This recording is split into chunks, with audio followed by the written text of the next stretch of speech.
Eu não podia começar de uma forma diferente. Às vezes eu vou olhar para cá, que é o computador onde está sendo transmitido. Às vezes você vai ouvir esse barulhinho aí, não sei se dá para ouvir, que é o barulhinho da cadeira, tá faltando um óleo. Eu não poderia começar de uma forma diferente. Os últimos 7 dias foram dias, acredito que os piores dias da minha vida, sem dúvida nenhuma. E eu quero começar lendo Romanos 8:28, que fala assim: Sabemos que Deus age em todas as coisas para o bem daqueles que o amam, os que foram chamados de acordo com o seu propósito. Pois aqueles que de antemão conheceu, também os predestinou para serem conformes à imagem de seu Filho, a fim de que ele seja o primogênito entre muitos irmãos. E aos que predestinou, também chamou. E aos que chamou, justificou. E aos que justificou, também glorificou. E você já vai entender por que dessa leitura. Bom, vou contar um pouquinho do que aconteceu essa última semana. Assim, na quarta-feira, 4 horas da manhã, mais ou menos, o Antônio acordou muito chatinho, não queria mamar direito, estava nervoso. E aí, durante o dia, né, no caso, quinta-feira de madrugada, né, 4 horas da manhã. E aí, durante o dia, ele foi ficando chatinho, chatinho, chatinho, chatinho. Não queria mamar, não queria fazer nada. A gente achou que ele tivesse com dor, né?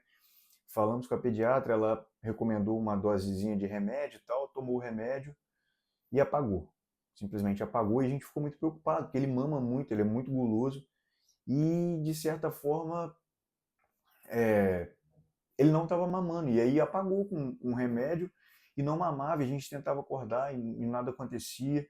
E aí já tinha aquele desespero de pais de primeira viagem. E aí ligamos para a pediatra, ela falou, ó, seria interessante você levar ele lá no pronto-socorro para medir a glicose dele. Ou se você tiver o aparelhinho de medir glicose. Graças a Deus a gente não tinha.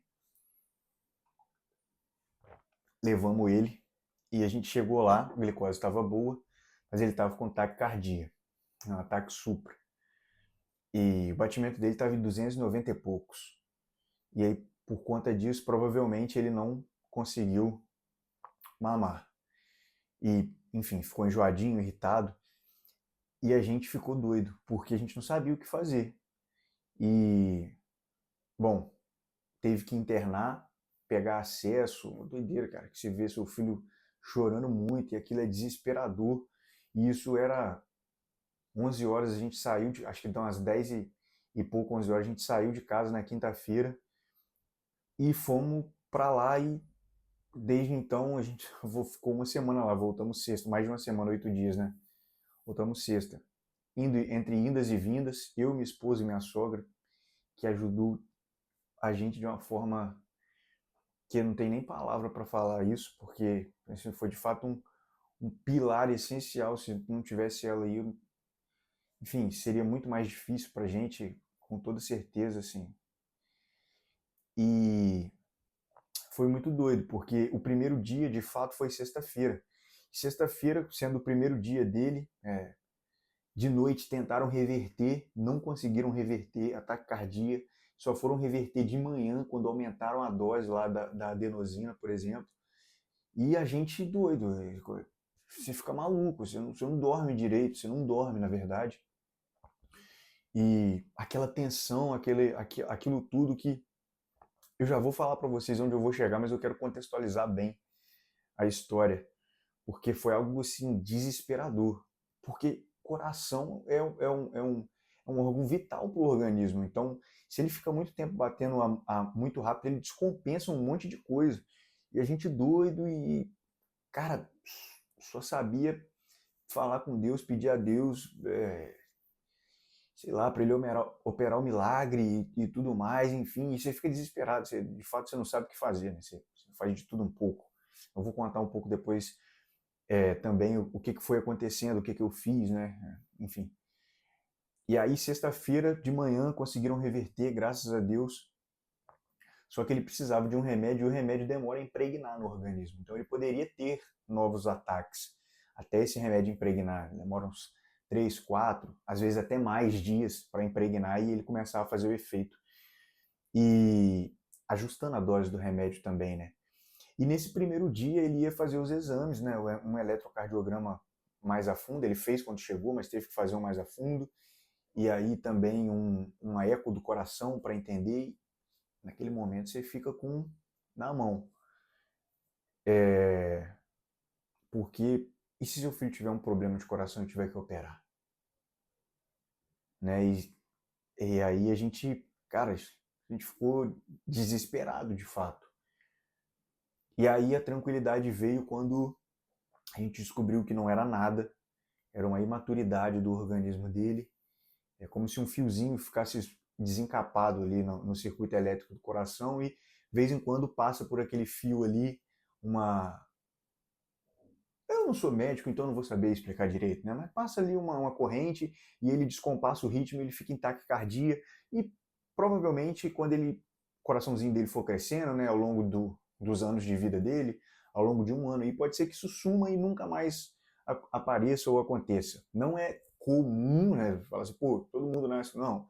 Mas também não é anormal. Então, a questão era toda ajustar a dose do remédio para poder ir para casa. Só que, pô, é horrível. A gente estava num leito, equipe do hospital maravilhosa, posso reclamar um ar, mas o leito era pequeno. Então, assim, de dia ficava eu e minha esposa, de noite minha sogra dormia lá. Então, a gente, nos primeiros dias, ficou basicamente minha sogra e a Priscila, os 3 primeiros dias, mais ou menos, 3 ou 4 primeiros dias. E eu ficava lá de suporte, né? Então, não ficava dentro do quarto com elas, eu ficava na salinha esperando. E aí, às vezes a gente revezava. E de noite só podia dormir a Priscila. Então, assim, cara, eu falei assim, pô, como a minha esposa tá sofrendo, cara, e cansada, e pô, você não dorme direito, e um monte de fio, um monte de acesso na criança, e até pegar é complicado. E aí, depois não permitiram mais minha sogra ficar lá, então ela só poderia ficar lá caso a Priscila também não tivesse, nem eu tivesse. Então a gente falou, cara, vamos ficar de dia, sua mãe fica de noite. E assim foi. E a gente chegava lá às 6 horas da manhã em ponto, que era o horário dele mamar, ele mamava. E a gente ficava até umas 9h30, 10 horas, que era quando quando a Lulu vinha e ficava. Mas enfim, esse foi o panorama geral. Foram 7 dias de pura noite. 7 dias aterrorizantes. Acredito que foi os piores momentos da minha vida, sem dúvida nenhuma. E eu já tive muitos momentos ruins na minha vida, né? Eu já perdi um pai com 15 anos. Um ano depois eu vi minha avó saindo morta de dentro de casa num lençol pelos bombeiros. Eu estava indo almoçar lá, ela tinha me falado para almoçar no dia anterior lá.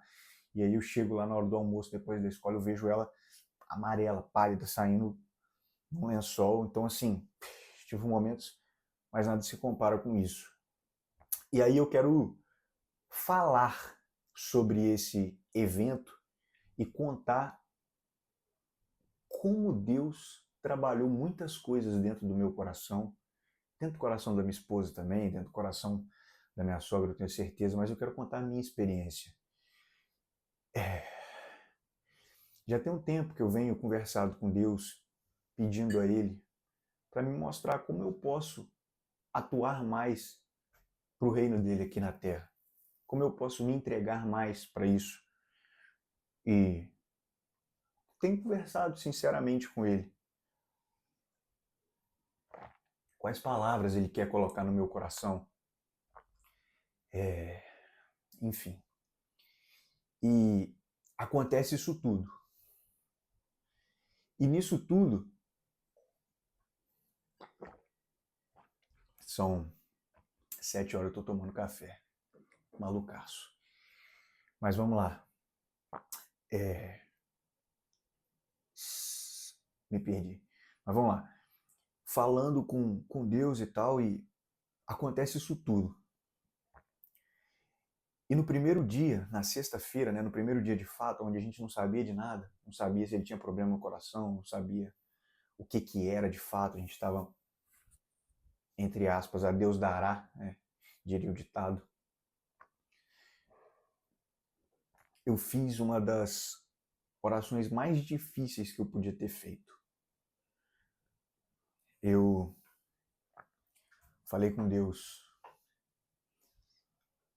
De fato, cheguei a esbravejar com Deus.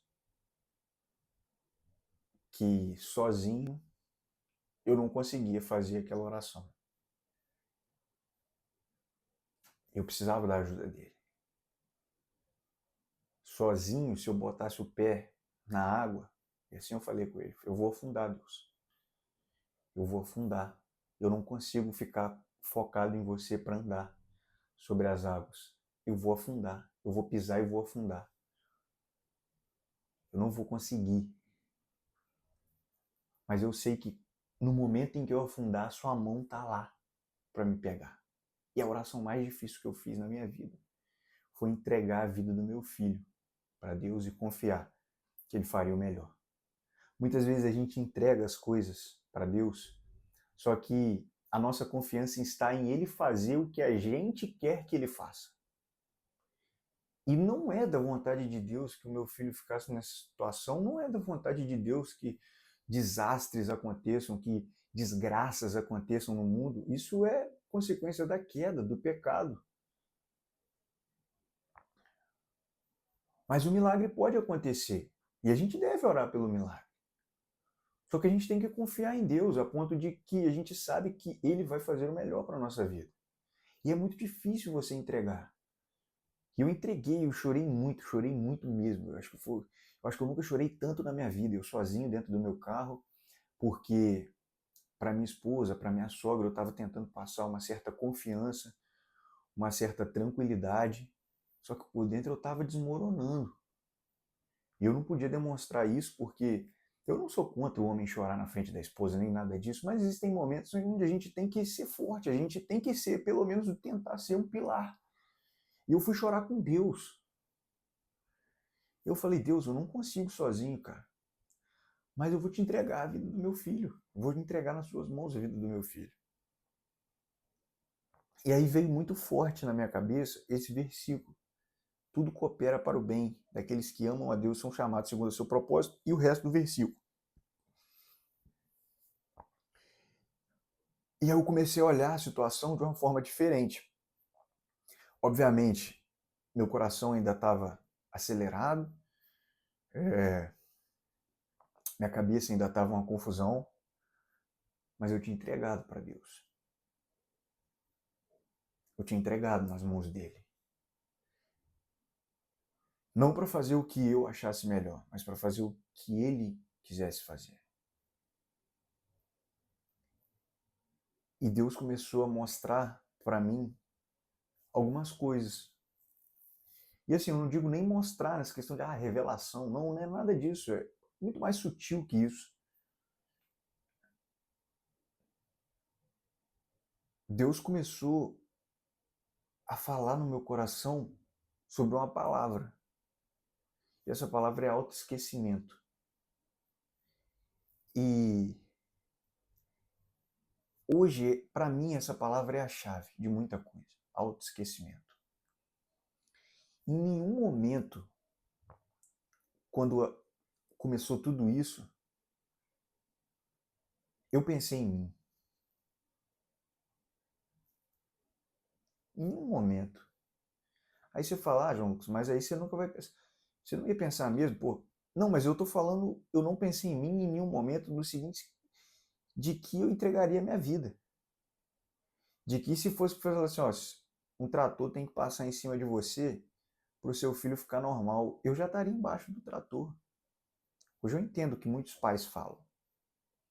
Só que eu vou além. Eu comecei a entender o seguinte, e você não precisa concordar comigo, é só uma opinião,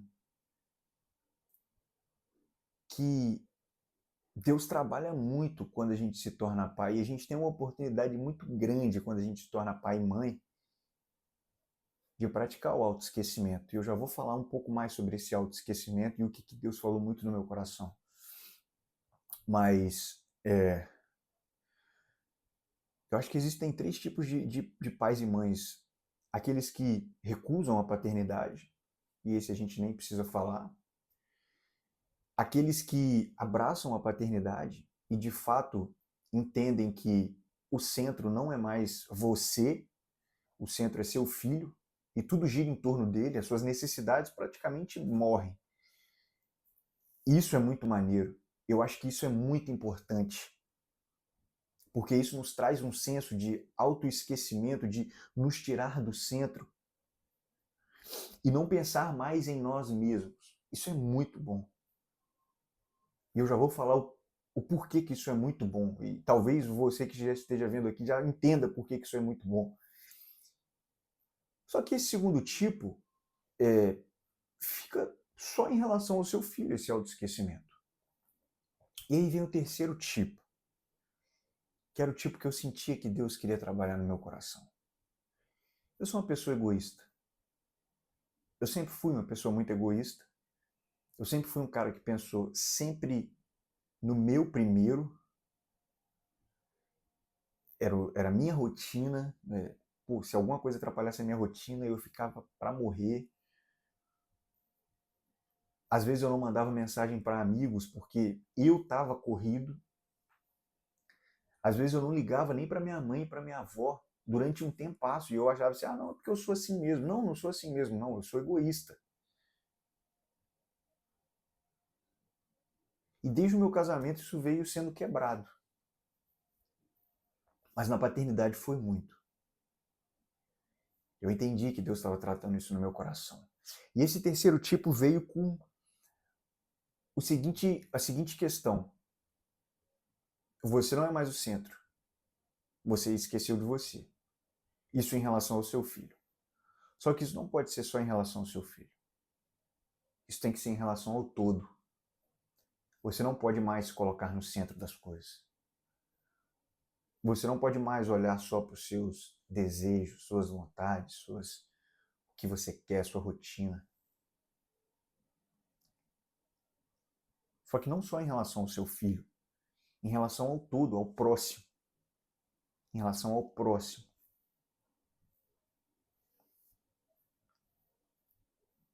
E aí eu entendi. Eu entendi que eu tinha que pegar aquilo e colocar aquilo na minha vida como um todo. Talvez você não concorde.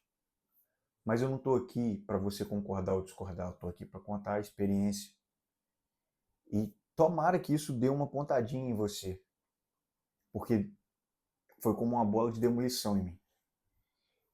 E falando sobre o autoesquecimento, é muito interessante porque a gente tem o livro Ego Transformado, Tim Keller, que ele fala justamente isso. Eu tenho até esse livro aqui. Ele é fininho, ele é pequenininho, é um livro muito bom. Vai ser difícil de achar aqui no meio dessas livraiadas tudo. Mas Ego Transformado, ele fala muito sobre isso. E aí eu comecei a entender que Jesus foi esse cara. Jesus nenhuma vez pensou nele mesmo. Ele veio como homem. Ele se esvaziou de todo o poder que ele tinha e que ele poderia usar. E que ele usou para curar as pessoas, para realizar milagres na vida de pessoas. E é icônico quando Jesus está na cruz e, ele curou um monte de gente, mas não pôde se salvar. Olha que doido. Olha o reflexo disso. Ele poderia. Ele poderia chegar e fazer assim. Ele poderia chegar para Pilatos, o que é a verdade? Aí Jesus fala assim, você quer saber o que é a verdade? Isso aqui.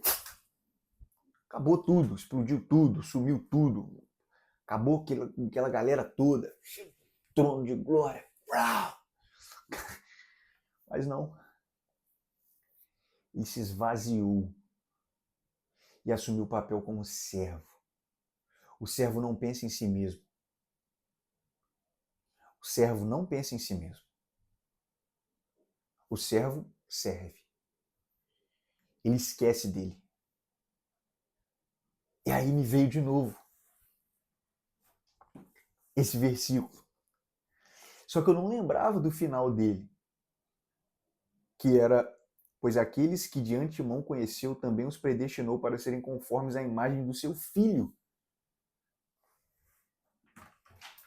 E aí eu falei, cara, tá aí. Autoesquecimento. Eu vou preparar uma pregação sobre isso. Mas eu queria falar um pouco aqui sobre isso. Quando você esquece de você no seu trabalho, você pode ter tido um dia horrível, que você chega lá e você não desconta nada em ninguém. Ah, mas fulano tem um dia horrível e desconta em mim. Beleza. Mas se você esquece de você mesmo, talvez ela comece a ver a mesma coisa e você seja um exemplo. E aí ela não desconta mais em você. E aí eu tenho uma analogia que eu queria falar, essa do trabalho foi horrível. Uma analogia que eu queria falar que era a seguinte: tem 100 pessoas em um povoado. E aí cada um só liga para si mesmo. Bom, você leva uma fechada no trânsito, acabou, já era. Vai levar xingo, você vai xingar a pessoa. Você está no trabalho aborrecido, você vai aborrecer um, vai levar xingo de outra pessoa. Você vai entrar numa fila, nego entra na sua frente e tudo mais, até porque, pô, eu preciso entrar na sua frente porque aconteceu isso e isso. Cada um pensa em si. Então você tem uma pessoa pensando nela.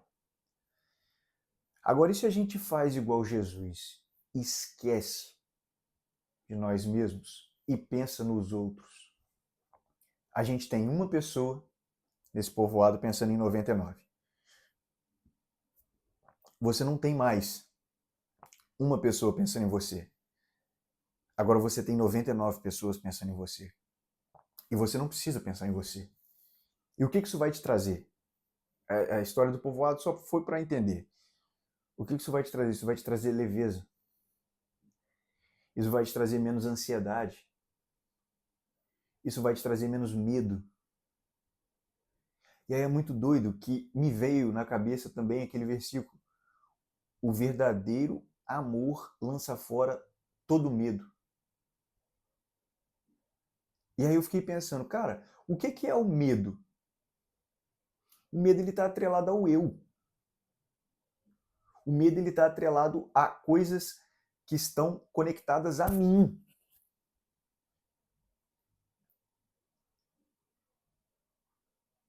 E o que é o amor? A gente tem várias definições, mas a que eu mais gosto é: amor é uma ação a qual você melhora você mesmo para que a vida do outro seja melhor. Então, eu, João Lucas, sou uma pessoa impaciente. Para mim, ser impaciente seria natural. Então, por que eu vou melhorar isso? É difícil, é chato. E eu só vou conseguir melhorar a minha impaciência quando eu tiver em situações que me rendam isso. Só que eu não melhoro para mim, eu melhoro para que a vida do outro seja melhor. Para que a vida da minha esposa, do meu filho, dos amigos, das pessoas que me cercam, do cara que eu vou comprar um pão, do cara que eu encontro no mercado, do caixa do mercado, de todo mundo. E aí é muito doido, porque o verdadeiro amor lança fora todo medo. Se amor é você melhorar em você mesmo coisas para que a vida do outro seja melhor e não você, a sua vida, a gente tem que você se esquece de você mesmo. E é por isso que não existe medo, porque o medo está atrelado ao eu. E o verdadeiro amor é esquecer de si mesmo para que você se melhore a ponto da vida do outro ser melhor. Parece que foi uma viagem, mas eu acho que vocês compreenderam. Isso é muito doido, porque não tem como você ter medo se você nem pensa mais em você, porque o medo está atrelado a você. Eu acho que esse vídeo vai ficar grandaço, cara. Já tem 24 minutos agora. Mas hoje a gente está em casa, a gente saiu de lá, era 11 horas. recebemos alta. O menininho tá ali, dormindo agora. São 7h24. E a gente está muito feliz. Ele vai ter que se medicar de 12 em 12 horas.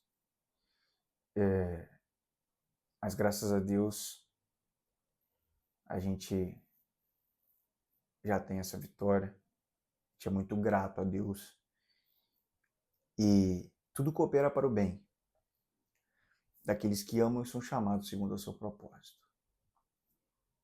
Deus não quer que a situação ruim aconteça. Deus fica triste com essas situações também. Isso é consequência de um mundo caído. Mas onde está a nossa confiança? Onde está o nosso senso de que Jesus morreu e ressuscitou? Isso basta. É muito doido quando a gente para pensar nesse tipo de coisa. Talvez você não seja cristão ou não acredite em nada, como eu já não acreditei. Mas é muito doido quando você pensa que naquele momento você faria tudo pelo seu filho, para que ele não tivesse daquele jeito, e que Deus sacrificou o dele para que nós tivéssemos vida eterna. Para que se restaurasse, para que viesse o reino dele, para que se restaurasse aquilo que foi no Éden um dia. Ele sacrificou o filho dele por pessoas ingratas, por pessoas que acordam reclamando. Eu mesmo. Falo de mim. Mas pensa se não é você também. E um conselho: esquece mais de você. Você já lembra de você o dia inteiro. Você já faz tudo o que você precisa fazer. Esquece mais de você. Esquece mais de você. Paulo Borges Júnior fala uma parada muito maneira que eu não vou saber replicar aqui com toda certeza, mas procura aí depois, que é o seguinte: o pão foi o trigo moído. Então você só tem pão porque o trigo foi moído. A uva, o vinho, foi a uva pisada. E o azeite que unge reis foi a azeitona prensada. O pão que mata a fome, o vinho que festeja e o azeite que unge reis. O trigo foi moído, mas virou pão que mata a fome. A uva foi pisada, mas virou vinho, que é usado em festas. A azeitona foi prensada, pressão, mas virou azeite que unge cabeça de reis. E a gente leva uma fechada no trânsito, leva uma cara feia, leva um esporro em algum lugar, e já muda, e já retribui, e já fecha a cara, e já faz isso, já faz aquilo. Que a gente pense menos na gente, que a gente olhe menos pra gente, para que quando a gente for moído, para que quando a gente for pisado, e para que quando a gente for prensado, nada disso dite a nossa ação, o nosso comportamento. Na verdade, que seja o oposto. Se você foi pisado, se foi moído, mate a fome.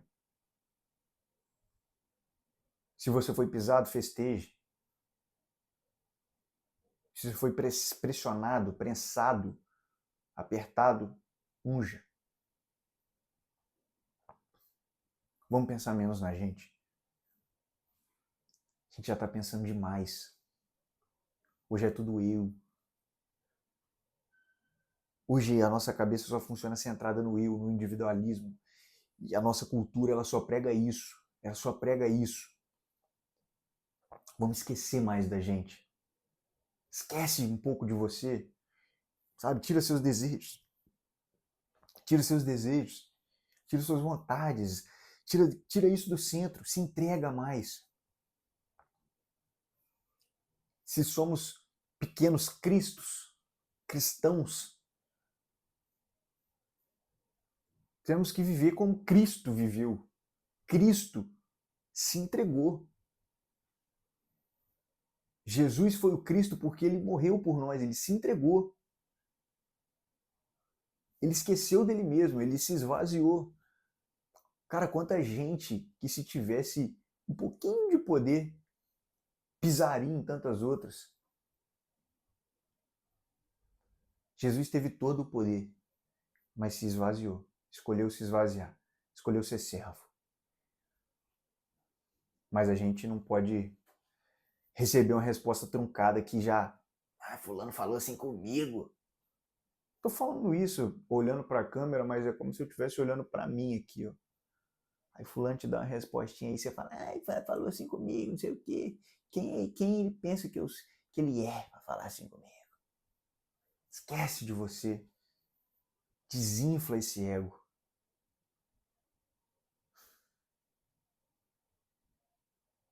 Autoesquecimento. Autoesquecimento. Guarda essa palavra. Autoesquecimento. O evangelho é muito sobre autoesquecimento. Não existe indivíduo no evangelho. Esquece um pouquinho de você. Esquece um pouquinho de você. Esquece um pouquinho e depois mais, depois mais, depois mais. E tenta esquecer o máximo de você. Isso foi o que Deus tem trabalhado no meu coração. Eu tenho vivido isso. Eu tenho lutado, porque é difícil, muito difícil. Mas eu te convido a esquecer de você mesmo junto comigo. E no que eu puder, eu vou lembrar de você. E aí não vai ser uma pessoa pensando só em você. Vão ser várias. Tá show? Muito obrigado por você ter visto até aqui. Esse é um pouquinho do relato. E Deus é bom o tempo todo Deus é bom. Lembre-se disso.